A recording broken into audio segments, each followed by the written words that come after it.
Boa noite a todos. Boa noite, pessoal.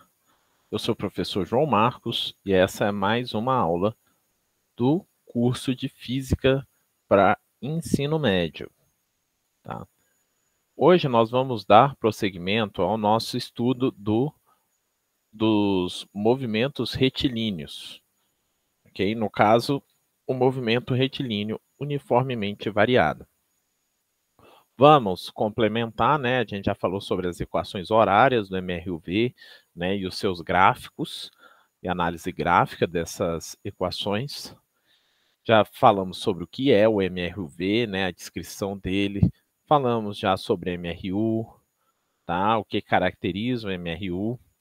Lembrando, MRU, o repouso, eu tenho aceleração nula e velocidade nula, sempre, né? E no caso do repouso, a aceleração média é igual à aceleração instantânea, que é nula. A velocidade média é igual à velocidade instantânea, que também é nula. O MRU, a velocidade média é igual à velocidade instantânea, e ela é constante. E a aceleração é igual à aceleração média, que é nula. E no MRUV, a aceleração instantânea é igual à aceleração média. E aí a velocidade média deixa de ser igual à velocidade instantânea, tá? Então, só refazendo aqui um apanhado, né, do que a gente já viu nos últimos vídeos, tá? Aí, no último vídeo a gente entrou mais, né, sobre a questão do que é a aceleração, né? O que é a aceleração média, e a gente falou sobre as equações horárias do MRUV, e finalizou com a análise gráfica dessas equações. O que significava cada informação dentro do gráfico. Bom, só que faltou aqui, lá naquela aula, a gente falar sobre a equação de Torricelli. Não falei sobre ela porque ela não é uma equação horária, tá? Ela é uma solução das equações horárias, né? Do sistema de equações horárias que elimina a dependência temporal. Tá? E depois nós vamos falar sobre a aplicação do MRUV na queda livre, tá? Na queda de um corpo sob a ação da gravidade, tá? E, por último, a gente termina falando sobre mudanças de referenciais, né? Ou também conhecido como relatividade de Galileu. Então, vamos lá. O que é a equação de Torricelli? A gente sabe que as equações horárias do MRUV são dadas aí por essas duas. A velocidade aumenta linearmente, em que o termo linear é a aceleração, tá? Então, a velocidade, a cada instante de tempo, a velocidade aumenta quantidades iguais, tá? Então, por exemplo, se eu tenho uma aceleração constante de 3 metros por segundo ao quadrado, significa que a cada segundo a velocidade aumenta 3 metros por segundo. Então, em um segundo, a velocidade está, sei lá, começou em zero. Zero. Em um segundo estaria 3 metros por segundo. Em 2 segundos estaria 6. Em 3 segundos estaria 9. E assim sucessivamente. Aumentaria de 3 em 3. Tá? Isso que essa equação aqui está me dizendo. Tá? Então, a equação da velocidade é uma equação linear com tempo. Tá? E a equação do espaço no MRUV é uma equação quadrática.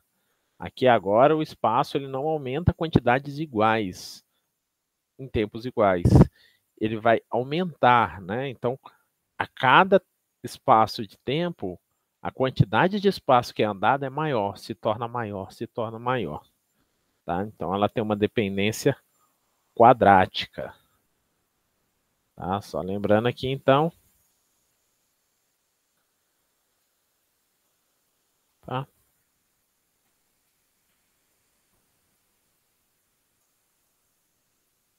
Aqui nós temos V por T. Então, é linear. Né? Ela aumenta quantidades iguais em tempos iguais. E a equação espacial, né? Ela é, sei lá, uma parábola. Então aqui, se você for olhar nesse período de tempo, ele aumentou pouco. Já neste outro período de tempo, ele vai ter aumentado muito mais. Tá? Então ela tem uma dependência quadrática. O espaço tem uma dependência quadrática, assim como a velocidade tem uma dependência linear com o tempo. Só que note, as duas são equações horárias. Isso significa que elas dependem da hora, né? Ou seja, elas dependem do tempo. O tempo ele é uma informação importante aqui no meu problema. Né? Ela é uma equação em função do tempo. Então passa a ser uma informação importante. E é isso, eu já perguntei, quando o problema não te dá informação de tempo? Ou seja, você está numa situação em que você não sabe o tempo que foi gasto em determinado deslocamento ou em determinado aumento de velocidade. Como é que nós poderíamos resolver isso? Bom, haveria duas opções. A primeira é a gente resolver o sistema de equações quadráticas toda vez que fosse necessário saber uma informação sem o tempo. Então a gente colocaria aqui o sistema, né, como equação quadrática, e aí a gente teria que determinar quem quer o tempo, em primeiro lugar, para depois resolver a equação em si e conseguir os resultados. Ok? Isso daqui não é a 1, ela é pouco eficiente.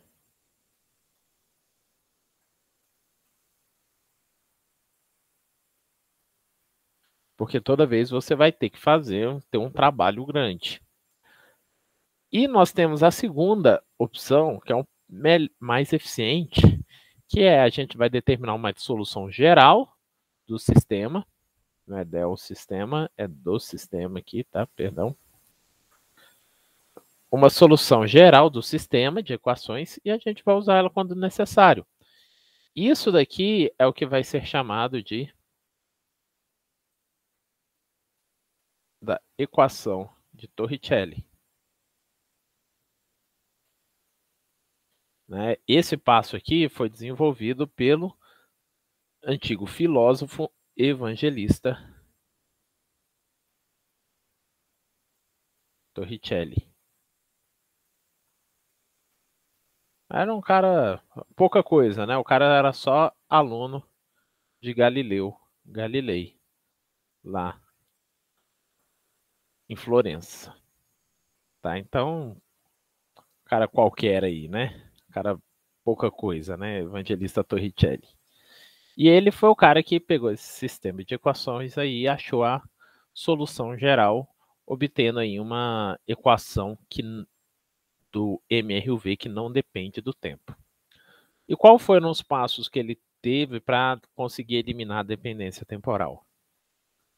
Bom, ele tomou alguns passos aqui. O primeiro foi isolar o tempo na equação linear. Então a gente tem V igual a V0 mais AT, aqui está bem tremido, né? Mais AT. Então a gente isola o tempo aqui. Então a primeira coisa é passar V0 para cá, diminuindo. Então fica V menos V0. Isso é igual a AT. Então agora a gente passa o A para cá, dividindo.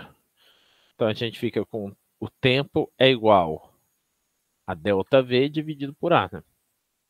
Velocidade final menos velocidade inicial dividido pela aceleração.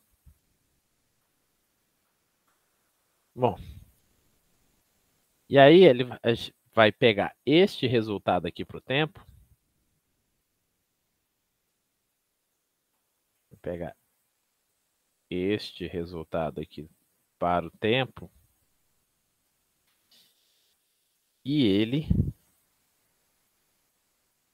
vai substituir na equação quadrática. Tá? Então, aqui na equação quadrática da posição, aonde tiver tempo, eu vou substituir por este valor. Aqui. Então, aqui eu vou colocar este valor. E aqui também eu vou colocar este valor, tempo. Tá? Então, o que eu vou ficar? S é igual a S0 mais V0 vezes T. E o T a gente viu aqui isolado, né? Que ele pode ser dado pela velocidade de aceleração. Então, V menos V0 dividido pela aceleração. Mais metade da aceleração vezes o tempo ao quadrado. Então, a gente vai pegar este valor aqui e colocar aqui no lugar do tempo ao quadrado. V menos V0 dividido por A, isso elevado ao quadrado. Bom, aí a gente pega esse S0, passa para cá, diminuindo. A gente vai ficar com S menos S0, e isso é igual a ΔS, né? Isso tem que ser igual, então, agora que a gente faz a distributiva, V0V menos V0 ao quadrado, dividido pela aceleração. E aqui a gente vai ficar com a aceleração dividido por 2. Aqui embaixo a gente vai ter a aceleração. Então, deixa eu apagar aqui para eu refazer esses cortes aqui. A gente vai ter a aceleração dividido por 2 vezes a aceleração ao quadrado. E aqui em cima, V menos V0 ao quadrado, isso é um produto notável. Então, o quadrado do primeiro, menos 2 vezes o primeiro vezes o segundo, 2V, V0, mais V0 ao quadrado, o último ao quadrado. Tá? Então, aqui a gente tem um produto notável. Bom, aqui eu estou dividindo por 2 vezes A elevado ao quadrado. E aqui eu estou multiplicando por A.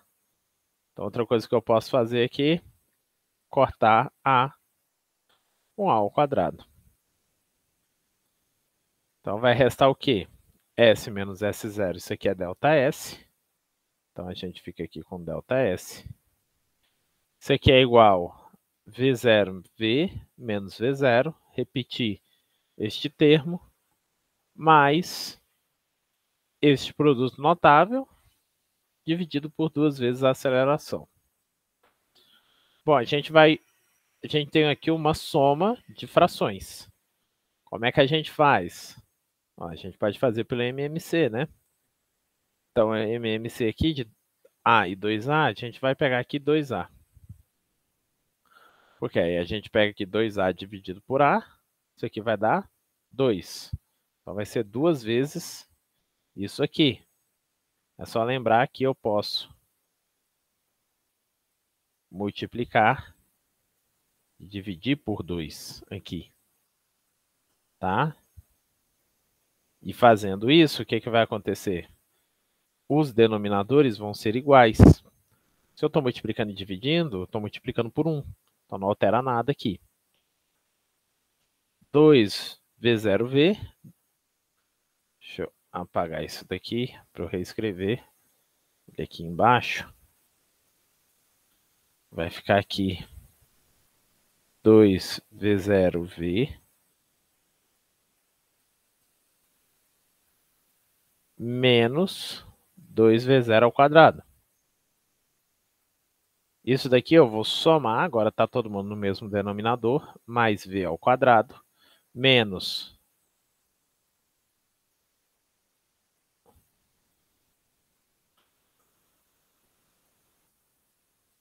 2V0 mais V0 ao quadrado, né?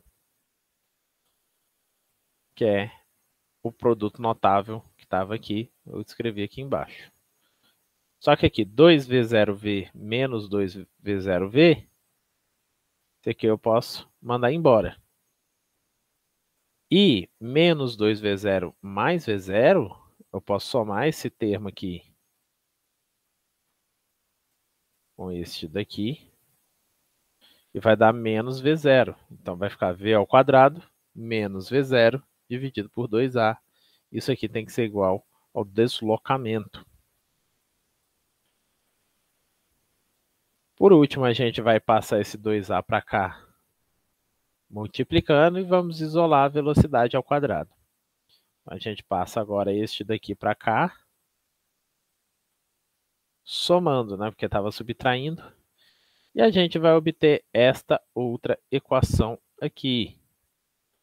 Velocidade ao quadrado é igual a velocidade inicial ao quadrado mais 2 vezes a aceleração vezes o deslocamento. Isso aqui eu acho que não vai corrigir sozinho para mim, tá?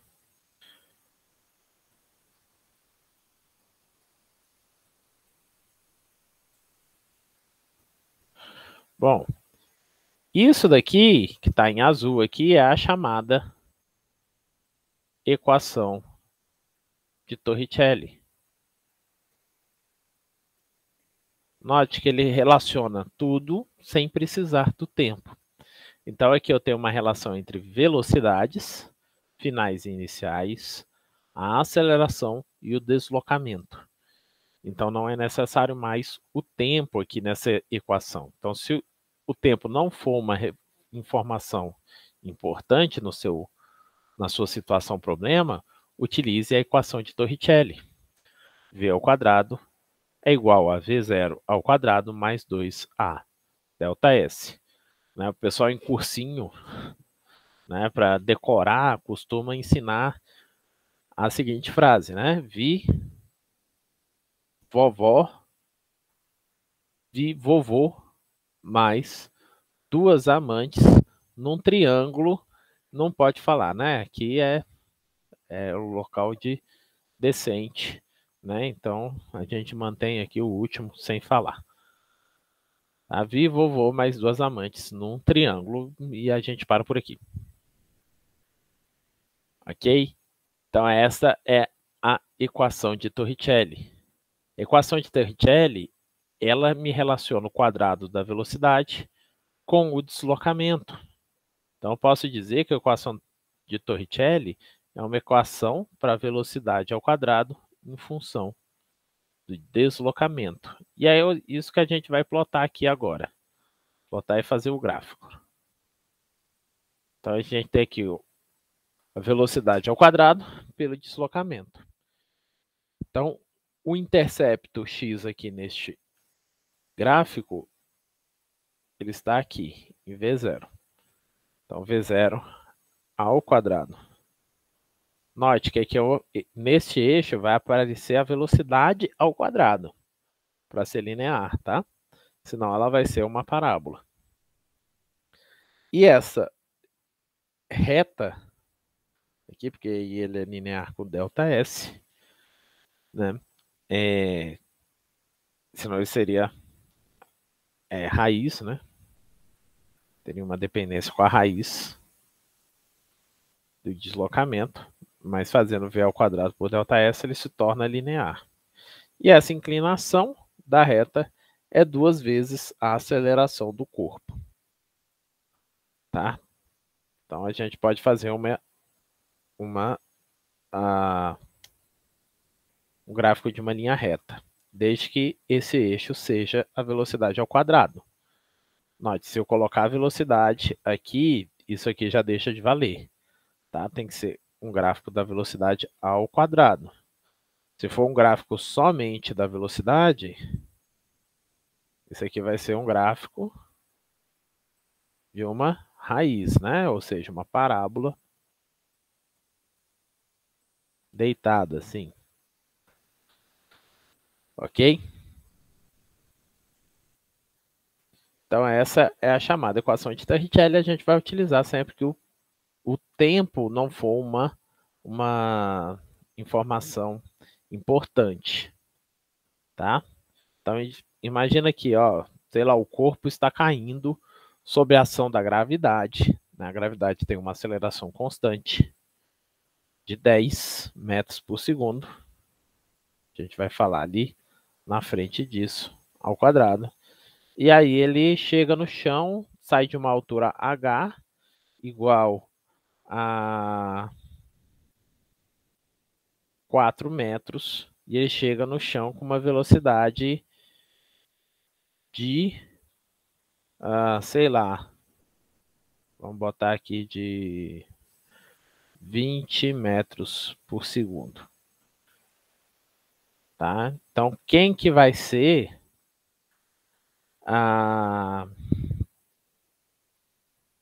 quem que vai ser aí a minha velocidade inicial? Esse corpo ele cai a partir de qual velocidade? Então, o que que a gente vai fazer aqui?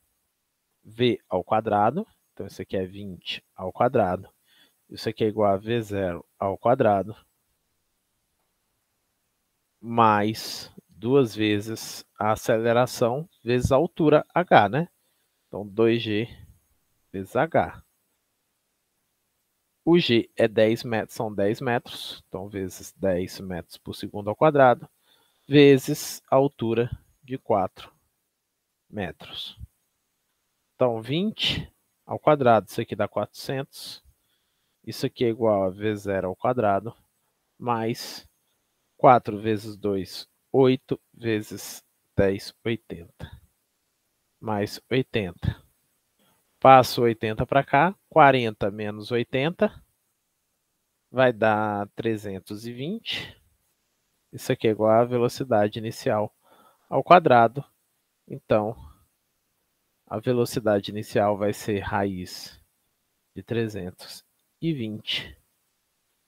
Velocidade inicial, então, quanto é que é raiz de 320? Vamos calcular aqui. Vai ser 17,8.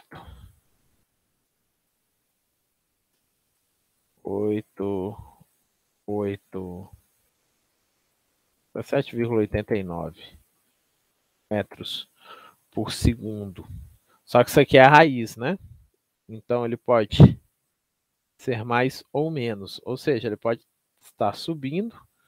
Se você arremessar ele para cima com 17,89 metros por segundo, ele vai chegar no chão com essa velocidade. Ou você pode arremessar também ele aqui para baixo. E a gente vai explicar o porquê disso. Porque primeiro ele vai subir com uma velocidade. E quando ele chegar aqui, neste ponto, ele vai estar com a mesma velocidade que ele partiu. Só que com sentido oposto. Tá?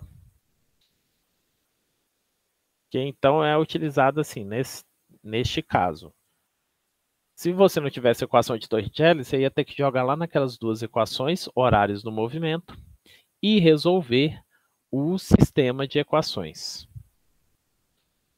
Tá? Bom, esta foi a equação de Torricelli. E a queda livre? A queda livre vai ser uma aplicação do MRUV. Tá? A queda livre é quando a gente estuda o movimento de corpos, né, sobre a ação da aceleração da gravidade próximo da superfície terrestre. Tá?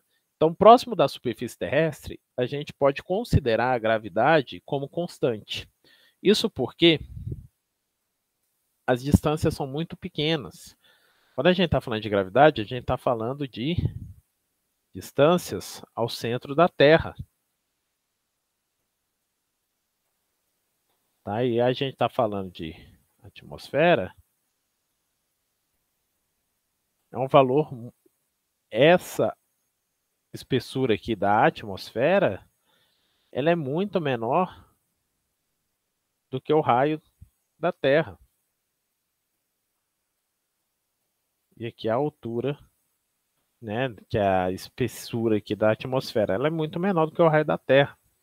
Então, próximo da superfície da Terra, a gente pode considerar a gravidade como constante. Então, o raio da Terra mais a altura, isso daqui vai ser aproximadamente o raio da Terra. Né? É muito maior o raio da Terra do que a altura. Então, é você pegar, sei lá, 1 milhão de... Não, perdão. pegar aí 1000 quilômetros, né, ou 1 milhão, né, de metros, questões assim, e comparar, sei lá, com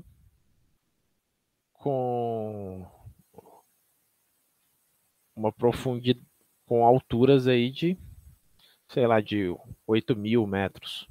Né? Você estaria somando aí 1000, uma parte em 1000. Né? Então é muito pequeno em comparação. Como se você estivesse aumentando 1 milímetro em 1 metro. Tá? É muito pequeno. Então, próxima da superfície terrestre, a gravidade pode ser considerada constante. A gravidade na física, né, quando você fala gravidade na física, é um encurtamento para a nomenclatura aceleração da gravidade, tá? E ele é expresso pela letra G. A gravidade máxima na superfície terrestre ocorre no Polo Norte, porque o polo é mais achatado, né, o nosso planeta, porque ele gira, o Equador ele tem que ser mais alargado, né, do que os polos, então o giro da Terra faz isso. A gravidade máxima, que é o ponto que está mais próximo do centro da Terra, né, no Polo Norte, 9,88 metros por segundo ao quadrado. Já a gravidade mínima ocorre no ponto que está mais longe, do centro da Terra. Então, seria uma montanha no Equador, né? Dá de se esperar isso. E é isso mesmo que ocorre. Então, o Monte Chimborazo, né, o ponto que está mais longe do centro da Terra. O Everest é o ponto mais alto, ou seja, o ponto que está mais alto em relação ao nível do mar. Já o Monte Chimborazo, no Peru, ele é o ponto em que está mais longe do centro da Terra. A gravidade no Monte Chimborazo é 9,8066 metros por segundo ao quadrado. Ou seja, a gente pode dizer que dentro do intervalo de 9,8 aqui, a gravidade da Terra ela é constante. Que ele sai de 9,8 e chega quase a 9,9, né? Mas mesmo assim não chega a 9,9. Tá? Então ele vai assumir valores, mas só vai variar a partir aí da segunda casa decimal. Ok? Isso daqui é um caso mais preciso. Só que no ensino médio a gente não vai utilizar muita precisão. A gente vai utilizar uma aproximação. Né? Paroximação, não. No ensino médio a gente vai utilizar mais uma aproximação. A gente vai dizer que a gravidade ela é 10 metros por segundo ao quadrado, aproximadamente. Tá? Não é o valor real. O valor real é 9,8 e variando aí a partir da segunda casa decimal. Mas a gente utiliza no ensino médio igual a 10 metros por segundo ao quadrado. É uma aproximação aí boa para tempos curtos e velocidades e alturas pequenas. Tá? Bom, então a gravidade tem esse valor.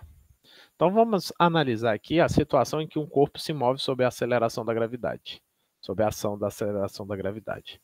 Quando a gente lança um corpo sobre a ação da gravidade e a gente despreza a resistência do ar, a gente vai ter como equações do movimento o quê? Quais? Então vamos analisar aqui a situação. Então nós temos uma altura aqui y.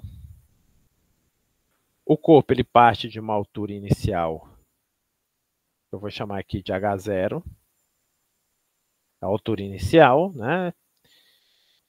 E ele partiu aqui com uma velocidade v0. Se a velocidade v0 for para cima, ele será positivo esse valor. Se ela for para baixo, ele será um valor negativo. E a gravidade empurra em direção ao solo, né? Então ela acelera em direção ao solo, a gravidade. Então ela tem um valor negativo aqui, porque eu estou orientando minha reta de posição, né, do meu referencial aqui, com a origem no solo, eu estou orientando ele para cima. Se eu estivesse orientando para baixo, a gravidade seria positiva. mas como eu estou orientando ela para cima, a gravidade é negativa. Bom, como é que ficam as equações de movimento, então? Então, velocidade é igual à velocidade inicial, né, que é a velocidade do arremesso, menos a gravidade vezes o tempo. Lembrando, se esse valor aqui for negativo, é porque ele está sendo arremessado em direção ao solo. Se ele for positivo, ele está sendo arremessado para cima, mas a aceleração da gravidade eventualmente vai fazer ele ir para o solo. E a posição vertical y é igual à altura inicial, que ele foi lançado, mais v0t, menos, né, aceleração para baixo, g vezes t ao quadrado sobre 2. Tá? Essas aqui são as duas equações horárias do MRUV. E aqui embaixo a gente aplica a equação de Torricelli. Então, a velocidade ao quadrado é igual a v0 ao quadrado menos 2 vezes a gravidade vezes o deslocamento, que é o ponto de distância vertical menos a altura inicial que ele foi arremessado. Tá? Então, aqui a gente tem a equação de Torricelli, equação horária para posição, equação horária para velocidade. Então, aqui é o que eu falei, né? Se o corpo tiver velocidade inicial direcionada para cima, a velocidade inicial vai ser positiva. Se o corpo tiver uma velocidade inicial direcionada para baixo, então a velocidade inicial vai ser negativa. Outra coisa interessante aqui dessas equações é que o corpo ele volta para sua posição inicial com a mesma velocidade do que ele partiu. Tá? Então, ele vai subir e vai voltar com a mesma velocidade. Por quê? Porque quando ele estiver na mesma altura, o y é igual ao h0. Então, esse termo aqui seria nulo e a gente obteria v igual a v0. Porque v ao quadrado seria igual a v0. Corta o quadrado, v igual a v0. Tá? Então, sempre o corpo ele sobe e quando ele volta com a mesma velocidade da qual ele partiu. Só que o sinal vai ser oposto. Enquanto que na hora de subir ele está com a velocidade positiva para cima, na hora que ele descer ele vai estar com a velocidade negativa para baixo. Tá? Então aqui a bola, né, o corpo, né, no caso, tem a sua altura máxima, né, quando a velocidade é nula. Você pode imaginar que o corpo ele sobe, e a velocidade dele vai diminuindo. Cada hora a velocidade diminui, até que chega um ponto que ele para. E aí essa velocidade passa a aumentar de novo. Então ele sobe com a velocidade diminuindo. A velocidade fica zero no ponto máximo e aí ele passa a cair. Tá? Então a altura máxima ocorre quando a velocidade se torna nula. Então quando é que ocorre a altura máxima, né? Qual que é a altura máxima? Então a altura máxima ocorre quando y é igual a h máximo, por exemplo, e ocorre quando a velocidade é nula. Então se a gente usar a equação de Torricelli aqui, note, eu não estou dando tempo aqui, o tempo não é uma informação importante aqui no meu problema, então, zero, né, eu vou usar a equação de Torricelli, 0 é igual a v0 ao quadrado menos 2 vezes a gravidade vezes a altura máxima menos h0. v0 menos 2 vezes a aceleração vezes ΔS. Tá? Então, para a gente determinar aqui a altura máxima, a gente tem que isolar Hmax. Né? Então, a gente passa o V0 para cá diminuindo.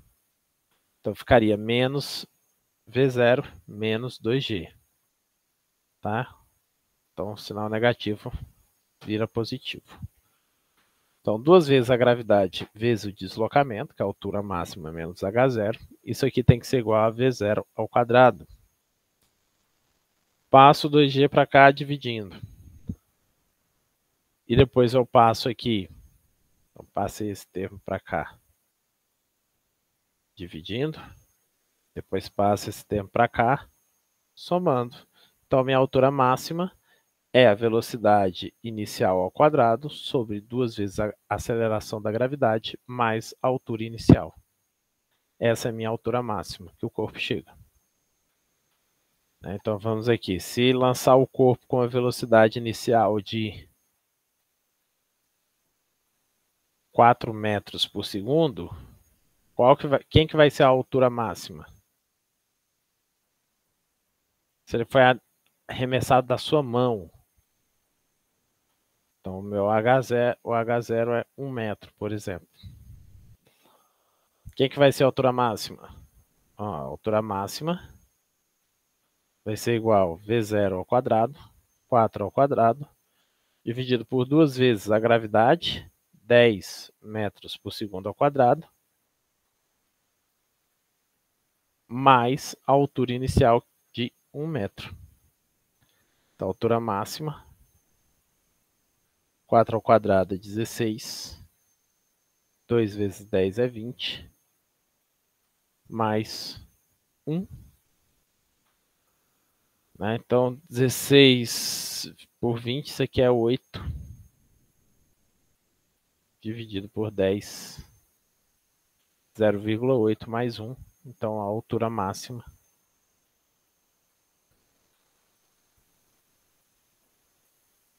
vai ser de 1,8 metros. Nesse caso, beleza? Então, é possível calcular qual que é a altura máxima que o corpo chega. Bom, além de ser possível calcular a altura máxima, é possível também calcular o tempo de queda. Tá? Então, enquanto que na altura máxima a velocidade é nula, o tempo de queda vai ocorrer quando o y for igual ao y do solo, né? Então, quando ele for igual a zero, ali no meu desenho de descrição aqui, ele vai subir e tal, e vai voltar aqui para o chão, para o solo, no y igual a zero.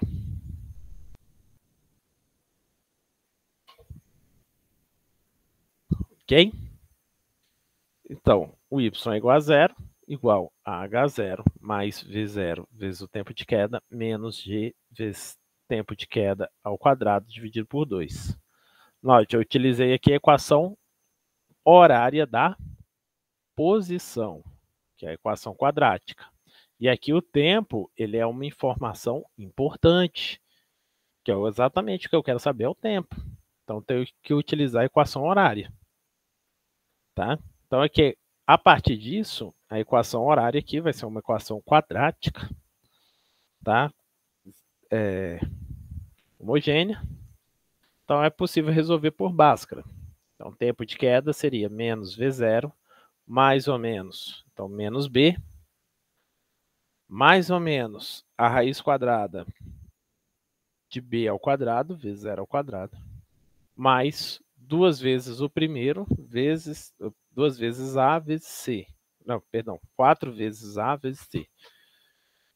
Só que 4A é 4 vezes a gravidade dividido por 2, metade da gravidade. Então, isso aqui é 2 vezes a gravidade.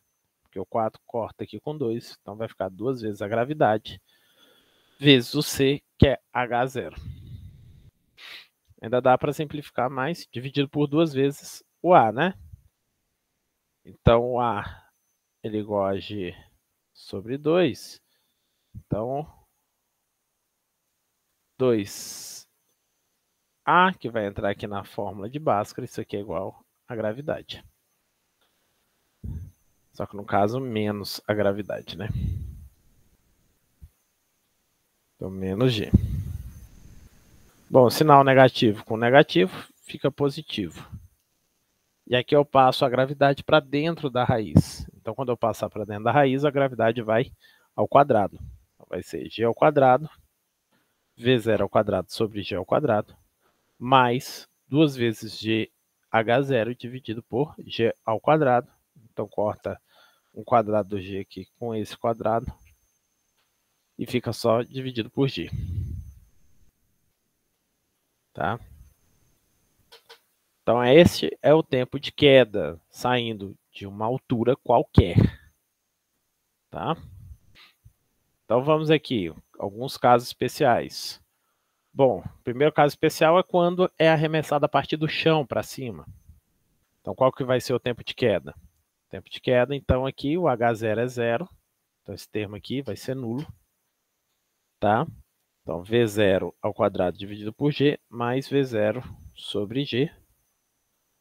Esse termo aqui ao quadrado, é só tirar o quadrado, né? Perdão, esse termo aqui, a raiz quadrada desse termo é só tirar o quadrado. Então, vai ficar V0 dividido por G, mais V0 dividido por G.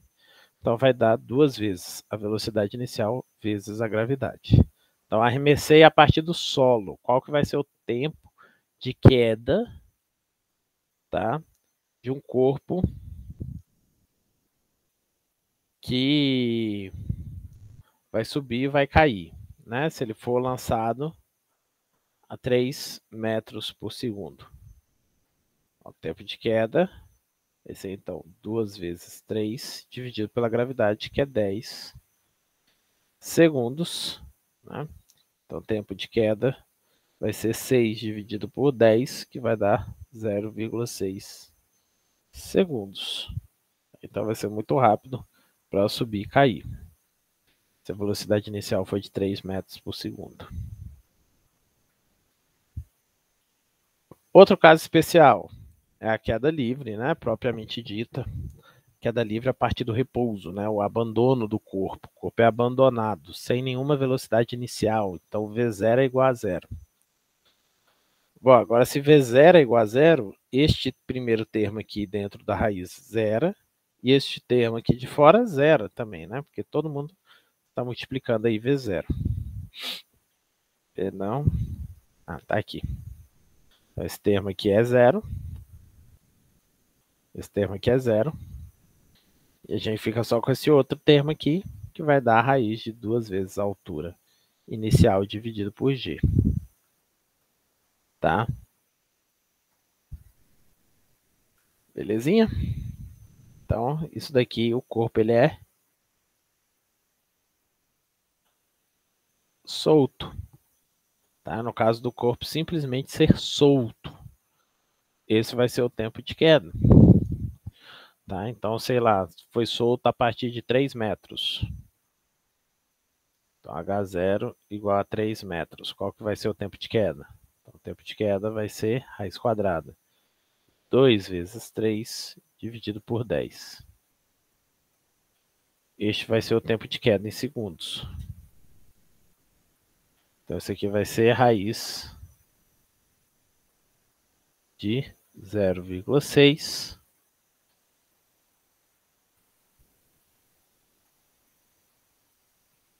vai dar 0,77. 0,77 segundos. Tá? Então, a gente pode aplicar desta maneira. E qual que vai ser a velocidade no instante da queda? A velocidade no instante da queda, soltou lá de cima. Então, na mesma situação, como é que eu calculo a velocidade de queda? Velocidade de queda, então eu vou colocar zero, que o V0 é nulo, menos G vezes o tempo de queda, que foi calculado aqui no exercício anterior. Tá? Então, menos G vezes o tempo de queda, que é 2 raiz de H0 dividido por G.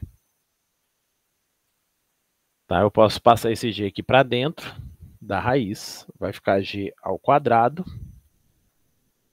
dividido por G. Tá? Então, vai ficar velocidade de queda é menos raiz quadrada de 2G vezes a altura que ele inicial, né, de que ele foi abandonado. Então, qual que é a velocidade na queda, nessa situação aqui, com a queda de 3 metros de altura? Então, a velocidade na queda vai ser menos, né, raiz de 2 vezes 10 vezes 3. Então, a velocidade na queda vai ser menos raiz de 60. Isso, né? 60. Então, neste caso aqui, a velocidade na queda vai ser aproximadamente 7,75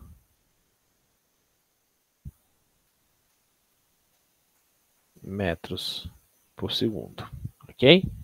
Então é possível calcular a velocidade de queda, tempo de queda, altura máxima, tá? Com essas equações de movimento. Beleza? Bom, vamos finalizar aqui a aula agora, então, falando sobre mudanças de referencial. Tá? Então, a gente tem aqui, vamos analisar essa situação. Tenho dois carros, né, desenhos super bons, né, realísticos, né, o carro aproximado por um retângulo. Tá? E aqui eu tenho um poste. Tá? Esse meu desenho aqui preto aqui, com os raios laranjas, é um poste. Tá? Então, aqui eu tenho um referencial que eu estou medindo as distâncias a partir do poste. Então, a distância 1 é S1 a partir do poste. Então, aqui o referencial eu vou chamar de X. E esse outro aqui em cima é o referencial X'. Ou O e O'. Tá? Então, distância da origem até o carro 1 é a posição do carro 1. Distância da origem até o S2 é a posição do carro 2. Tá? Então, digamos aí que os dois carros estejam executando um MRUV. Né? Então, quais vão ser as equações de movimento? Bom, a posição para a posição, eu vou ter que o espaço em 1, né? A posição de 1 vai ser igual à posição inicial de 1, mais a velocidade inicial de 1 vezes o tempo, mais a aceleração de 1 vezes o tempo ao quadrado sobre 2. E do corpo 2, medida em relação ao poste, a posição de 2 vai ser igual a S2, 0, né, a posição inicial de 2, mais a velocidade inicial de 2 vezes o tempo, mais a aceleração de 2 vezes o tempo ao quadrado dividido por 2. Tá? Bom, então quando eu for trocar de referencial, o que acontece? Eu tenho essas distâncias aqui, a distância entre 1 e 2, né? Que vai ser a minha posição do corpo 2 em um referencial que está em movimento com o corpo 1. Então, esse referencial O' aqui, né, o X', ele se movimenta com esse carro 1. Tá? Então, estou medindo as coisas a partir deste carro 1. Tá? Essa distância. Então, a distância, a posição aqui do carro 2, no meu novo referencial, ele vai ser S2, vai ser a distância de S2 até a origem minha. Isso daqui eu posso calcular a partir deste referencial, porque a posição de 2 aqui até a origem, isso daqui é este comprimento aqui que eu pintei de vermelho, e eu tirar a posição de 1, né? E aqui eu fico só com essa parte aqui entre 1 e 2. Tá? Então, vamos fazer aqui S2 menos S1 tem que ser a posição de 2. Então, a posição 2 no meu novo referencial é S2 menos S1. Só que se eu pegar essas duas equações aqui da posição, então o que eu vou ter? S2 menos S1, eu vou ter este termo menos esse, S2 zero menos S1 zero, mais o segundo termo, V2 0T menos V1 0T. Pego esse e diminuo desse. Então, vai ser V2 menos V1 vezes o tempo. E aqui é a mesma coisa, S2 menos S1. Vou pegar a aceleração de 2 aqui e subtrair da aceleração de 1. A2 menos A1 vezes o tempo ao quadrado dividido por 2. Bom, então aqui a gente, se você for notar, a gente pode agrupar isso daqui como sendo o S2 inicial, essa subtração. Essa subtração daqui vai dar a velocidade do novo referencial, V'. E aceleração 2 menos aceleração 1, isso daqui vai virar aceleração 2 no novo referencial. Tá? Então, aqui, agora, é como eu descrevo a visão de uma pessoa dentro desse carro. Como é que ela vê o movimento deste outro carro. Então, por isso que chama-se relatividade, né? Quando você muda referencial, você passa a estar relativo a outra coisa. Enquanto que nesse eixo X aqui, as minhas medidas eram relativas ao poste, no outro eixo aqui em cima, as medidas vão ser relativas à posição do carro 1, tá?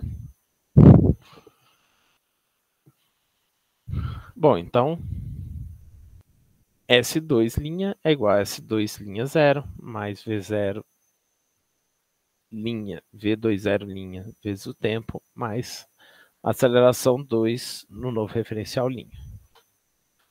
Tá? Então, isso daqui a gente chama de posição inicial relativa. S20 vai ser, no novo referencial, vai ser o espaço inicial de 2 menos o espaço inicial de 1 no referencial antigo. As velocidades relativas vão ser V20, né? V2 inicial no novo referencial. Ela vai ser igual à velocidade 2 inicial menos a velocidade 1 inicial. E a aceleração 2 no novo referencial, vou apagar aqui, aceleração 2 no novo referencial vai ser também a subtração das acelerações, A2 menos A1. Uma coisa importante, nós dizemos que os referenciais são inerciais quando não há aceleração entre eles.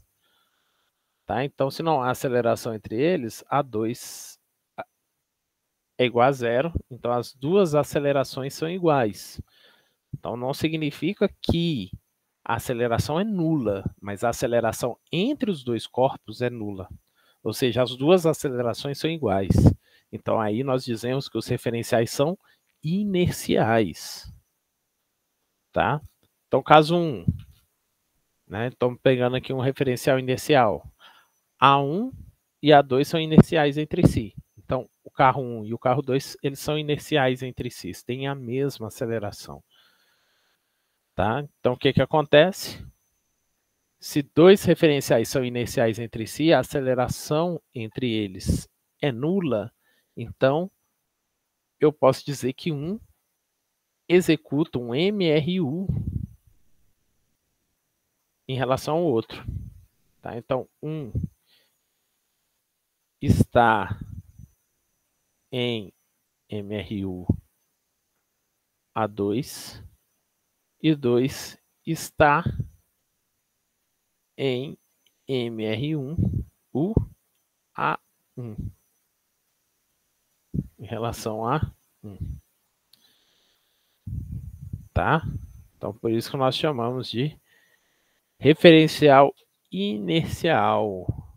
Entre eles, a velocidade é constante. Tá? Em um executa o MR1 em relação ao outro. Beleza.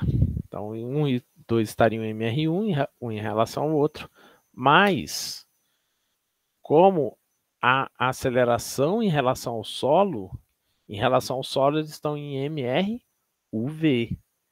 Então, é importante você ver aqui que o referencial ele é de suma importância. No referencial do solo, os dois estão acelerados, só que com a mesma aceleração. 1 em relação a 2, né, no referencial de 1, o corpo 2 executa um MRU. Ele não está acelerado mais. E 1 em relação a 2 também não está acelerado. Então, na verdade, você troca aí de MRUV em relação ao solo para MRU, um em relação ao outro. Isso porque os dois referenciais são inerciais entre si, mas eles não são inerciais em relação ao solo. Então, também é importante você ver aqui que tem uma distinção aqui. Você podem ser dois referenciais inerciais, um em relação ao outro, mas eles podem não ser inerciais em relação ao terceiro referencial, né, que seria o caso aqui. Um estaria em referencial inercial com relação a 2, mas 1 e 2 não estariam em referencial inercial com relação ao poste aqui, ao solo. Tá? Então, vamos para o caso 2. O caso 2 é o referencial O e o referencial O', agora eles são inerciais entre si. Então, entre si não há aceleração. A1 é igual a zero, né, nesse caso. Então, A1, o corpo 1 não está acelerado em relação ao solo. E a aceleração em relação ao solo é o A1. Então, a aceleração de 2, né, em relação a 1, ela passa a ser simplesmente a aceleração de 2. Tá? Então, aqui, o 2, ele continua em MRU, V. Tá? Então, a descrição de dois referenciais, se eles forem inerciais entre si, não altera a descrição. O que é MRU em um referencial é MRU, que é MRUV em um referencial é MRUV no outro, o que é MRU em um referencial é em relação ao outro, desde que eles sejam inerciais entre si. Tá? Então, corpo 2, ele também estaria em MRUV na descrição do referencial O', que está móvel com o carro 1. Tá? E é um resultado importante aqui, né, que vai ser muito utilizado em relatividade, somente referenciais inerciais mantêm a mesma descrição da natureza. Tá? Então, se eu não estou acelerado em relação ao poste, né, se o carro 1 não está acelerado em relação ao poste, toda a física, né, descrita em relação ao poste deve ser válida para a física descrita em relação ao carro 1, que não estaria acelerado. Tá? Mas se um corpo está acelerado em relação ao outro, a descrição da natureza passa a ser diferente. Tá? Então, que é o caso anterior aqui, né? A1 e A2 eles estavam acelerados em relação ao solo, só que aí você ia olhar o A2, ele estaria em MR1 em relação a 1. Então, como o referencial O' e o referencial O, nesse caso aqui, eles não estariam inerciais entre si, então que o 1V de 2 pode ser um MRU, enquanto que 2 estaria executando um MRUV em relação ao solo. Tá? Então, trocaria aí o tipo de movimento. Ok? Então, isso são os referenciais inerciais. Bom, e qual que é a velocidade relativa, né? Então, vamos pegar aqui, ó, V2'. Isso aqui, então, é igual a V2, 0 em relação ao referencial O', mais a aceleração 2 em relação ao referencial O'. Tá? Então, vamos pegar aqui V2', isso aqui é V2', menos V1'. Esse é um resultado que a gente já tinha chegado aqui em cima. Ó, V2', é igual a V2', menos V1'. Tá? E a aceleração medida em relação ao referencial linha, isso daqui é a subtração das acelerações. Então aqui a gente faz a distributiva, ao ter aplicado aqui nos dois. Então vai ficar V20 mais menos V10 mais A2T menos A1T. Tá? Então eu posso organizar V20 com A2 e menos V10 com menos A1 vezes T. Bom, só que esse termo aqui em vermelho, aqui eu reagrupei ele, o termo em azul eu reagrupei. Mas olha, o termo aqui em vermelho, V20 mais A2T. Isso aqui é a velocidade de 2, no instante qualquer. E V10 menos A1T, isso daqui é menos a velocidade de 1, em função do tempo, no referencial O. Então, a velocidade no novo referencial, ela sempre vai ser a subtração das velocidades, para qualquer tempo. Então, a velocidade de 2, ela é percebida por 1 pela subtração das velocidades. Ou seja, quando você está no carro e você vê outro carro se aproximando de você ou se afastando, o que você vai estar vendo é a velocidade relativa, né, que é essa subtração entre as velocidades. Então, vamos analisar aqui dois casos. Caso 1, se as velocidades estão no mesmo sentido, por exemplo, igual numa pista duplicada. Né, todos os carros vão no mesmo sentido. Então, digamos que o carro 1 está a 80 km por hora, o carro 2 está a 120 km por hora, mas eles estão indo na mesma direção. Então, qual que vai ser a velocidade relativa, né? Ou seja, uma pessoa dentro do carro 1, como é que ela vê o carro 2 se movendo? Com qual velocidade? Bom, então vai ser 120, né, que é a velocidade 2, menos a velocidade 1, que é 80 km por hora. Então, 120 menos 80, isso aqui vai dar 40 km por hora. Então, você está lá na pista, seu pai está lá com o carro a 80 km por hora e passa uma outra pessoa a 120 km por hora. Né? Você sabe que ela está correndo em relação ao solo, mas em relação a você, ela vai estar se afastando a uma taxa aí de 40 km por hora. Beleza? Ou seja, a velocidade no novo referencial se torna menor do que a velocidade no referencial antigo.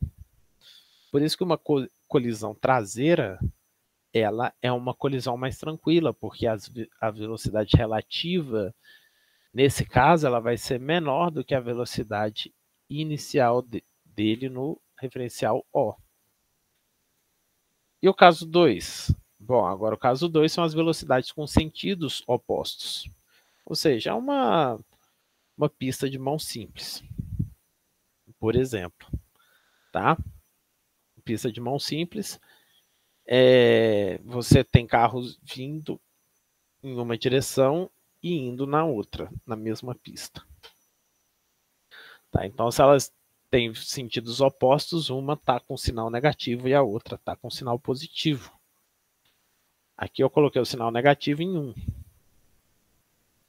Tá? Mas poderia ter sido em 2 também. O importante é que um esteja com um sinal e o outro esteja com outro sinal. Então, qual que vai ser a velocidade relativa nesse caso? Vou pegar V2, 120, menos 80 km por hora.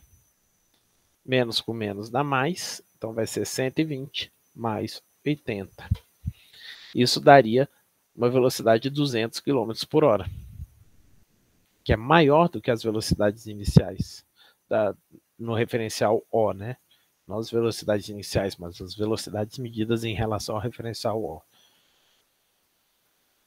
Ou seja, a velocidade 2 vai ser sempre maior do que a velocidade 2 medida num referencial em movimento vai ser maior do que a velocidade 2 medida no referencial parado, se os referenciais estiverem de sentidos opostos, né? Se as velocidades estiverem em sentidos opostos. Bom, isso é o que nós chamamos de relatividade de Galileu. Tá? Nesse caso aqui, a troca de referencial não muda nada no tempo. Mas na relatividade de Einstein, né, ela é uma mudança da relatividade de Galileu, em que você troca de referencial, não só as posições mudam, né, e a velocidade muda, mas também o tempo muda. Ok?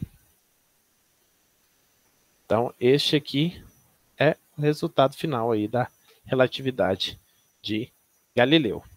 Pessoal, muito obrigado por assistir mais essa aula, tá?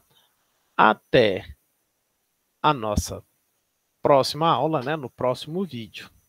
Beleza? No próximo vídeo falaremos sobre lançamento oblíquo. Tá? E aí a gente vai misturar os movimentos MRUV em um sentido e MRU em outro sentido. Até mais. Até a próxima.